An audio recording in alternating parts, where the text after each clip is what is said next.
Hi, it is Laura at Hyperstamper. Welcome back.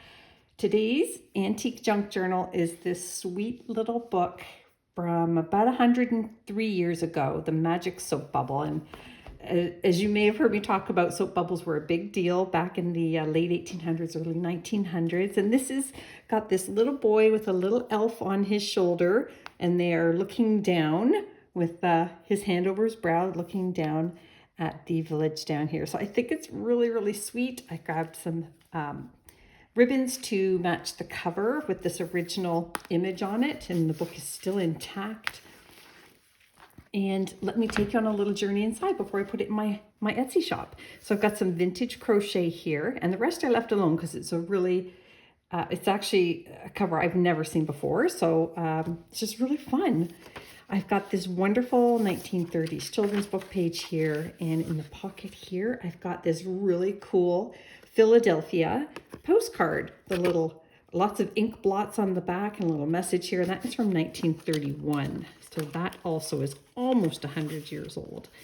And then I love this, Immortal Characters from Dickens, from Charles Dickens stories. So I think that's very cool. Just a kind of historic piece there. I love it. And then I've got this great 1950s article here, and this is all about knitting. Look at that fashion. It's not amazing. Just great. A lot of fun. You can have fun working with those if you're a collager or you just like really cool things from the 50s. And this is actually a page from this book, Magic Soap Bubble. So that is here. And I actually have the original first pages that I'm going to put at the front here. I just wanted to get this out today. So that'll go in tonight. And then this is so sweet. This is one of these fantastic iron-on patterns that you would embroider onto. This one looks probably like a tea towel. It says it's a peach. Can you see that down here? And then over here is a trial you would do first just to make sure it's working. Little grapes or maybe a raspberry there. It's just so fun.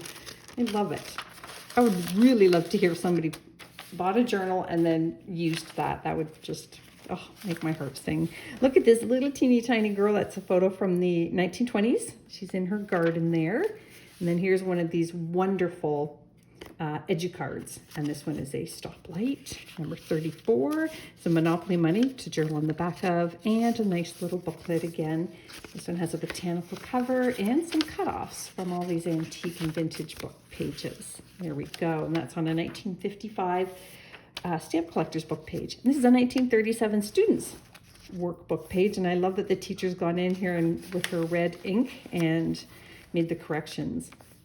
This here's early 1900s, and that is a herd of bison. 1937 5-year diary sheet. So you would have written a little bit in each year and marked the year.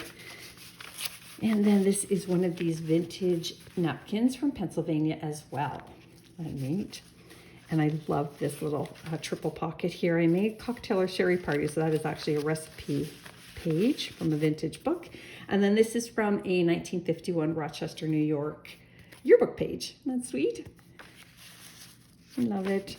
Another one of these little children's book pages. This is a little tri-pocket here, and this is very cool. This is from the 1930s, 1937 from Chatelaine magazine. Just the best ads. Look at this. How great is that? So you'll have a lot of fun reading through that, and you can, again, look at this beautiful image right here. That right there is priceless. Love it. Okay, putting that, oh, sorry, I'm on the wrong page. Putting that back in here, 1930s flinch card. We love those. And again, when you go to purchase, you can always ask for a different number. That one has the number 2. And just a little thing here that you can journal on, play with, in that little teeny tiny pocket there. And this is a 1936 Paris, France almanac page. So this is just, I believe, just pre-war, just entering the war here. And it's got some really great articles that you can put in Google Translate. And here is a very cool little piece that I found at the back of the book, somebody's notes that they did about singing and songs with words, and then another little journaling vintage Monopoly money piece. And that is a vintage dictionary page there. Here is a 1940s children's book page with antique paper on the back to journal. And this, look at the old phone. I don't know why that makes us happy, it just does, because I remember those dial phones.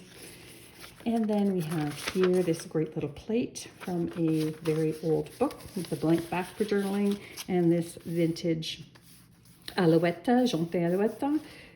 Really fun old song there. And this is from a 1940s theater arts magazine page. Look how beautiful that is. Just stunning. Another one here. Fun, fun, fun. This is a vintage recipe page. Apple or rhubarb brown Betty recipe. I should actually take a picture of that before I give this away because I would love that. Or butterscotch squares. So really fun. That is from the 60s. Really great page here from the 50s. And then this is a hand-typed research paper, and the research is on 1886, and it was done in the early 1900s. And then here is a wonderful little piece from a 1940s magazine all about hats, and I put antique paper on the back of that one as well. And I just made a little pocket there. It looks like a collar. I call them collar pockets. I don't know what they're really called. And a 1950s Raggedy Ann and Andy page. And then this is a very old mini pocket music book that I pulled this from. You can journal on there. And a vintage Wildflowers of North America book page. Look at how pretty. Just fun. You can do so many fun art things with this. And this is one of the story title pages from this book, The Magic Soap Pipe. Isn't that great? The Magic Soap Pipe, that's an original illustration there, and lots of space to journal here. This I attached to the back of this early 1900s postcard album page because it was quite brittle. That's just supporting it, but you could actually probably mount a picture right on top of there. Or a postcard. This is the spine of this book, the internal spine. Another wonderful early 1900s image there. And look at this great one here from one of my many early 1900s children's books, and this full color beauty from 1922. And then this here is another vintage piece with orange tones in it. The publisher changed the colors of every 10 pages, which I found out was really cool. And then this here is just a really wonderful 1930s children's book page. I love the bumblebees and the flowers up here. Isn't that cool? The busy bees, which is what we all are. And this is all done on top of a vintage cookbook page. And fun clusters, more of that postcard page, vintage scarf piece. This is just a really cool little vintage book about houses, different types of houses. And this is a fun 1940s magazine page, and that one has an advertisement for photographs.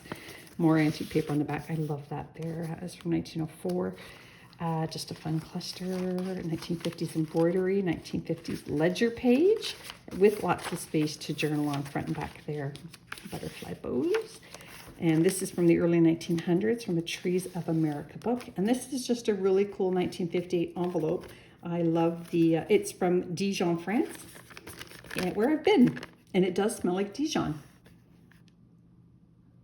And I'll stick that back in. You can put anything you want in that little envelope. Anything. How much fun would that be?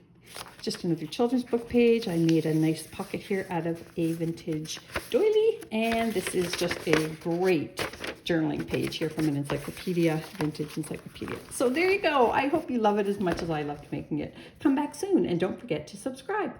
Hyperstamper.etsy.com.